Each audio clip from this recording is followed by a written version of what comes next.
Welcome to another episode of Racing to Learn. We are a nonprofit that uses radio control to get kids excited about math and science. And today's episode, we're going to be covering the difference between series and parallel when it comes to electronics.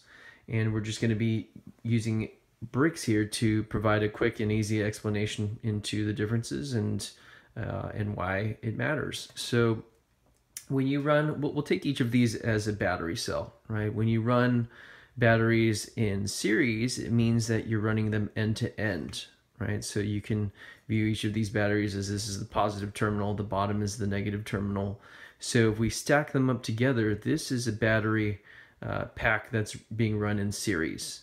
If you run them in parallel, it means that you're putting the two cells side by side, right? So the height is equivalent to the voltage here. That's how much power you're going to get, you know, how much kick, how much oomph. So running them in series, you're going to definitely get more power, right? More kick.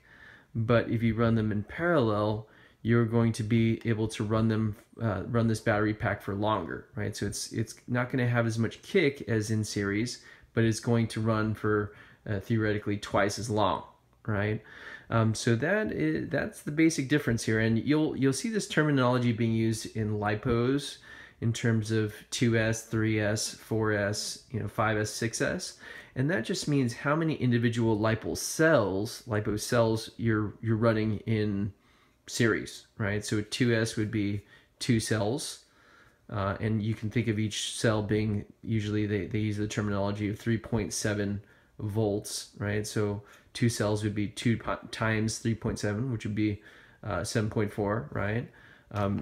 3 cells, right, or 4 cells, you're just stacking more and more cells up for more voltage, more kick, more power output, right?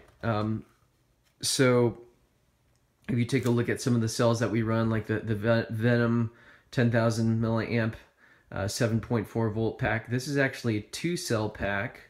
But it's, we're essentially running two 2-cell packs in parallel, right, to give us that 10,000 milliamp hour runtime. Whereas it's about the size of a 4-cell pack, meaning if you had run all 4 cells in series, but we're actually running them in parallel for lower voltage, but longer run times. And you'll see this even in smaller packs, right? Like this one that goes into our micro T. So let me get this to focus here, right? So this is a 7.4 pack, but it's only 250 milliamp hours. But this has the same voltage. There are 2 small cells in this particular pack stacked in series.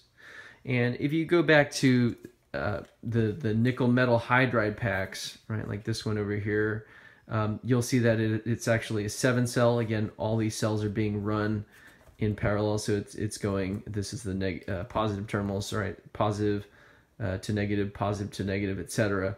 These are all being stacked up 7 cells high. So I hope that helps you guys understand the difference between parallel and serial, and thanks again for watching us. Like us, subscribe us, comment, and thanks again for watching.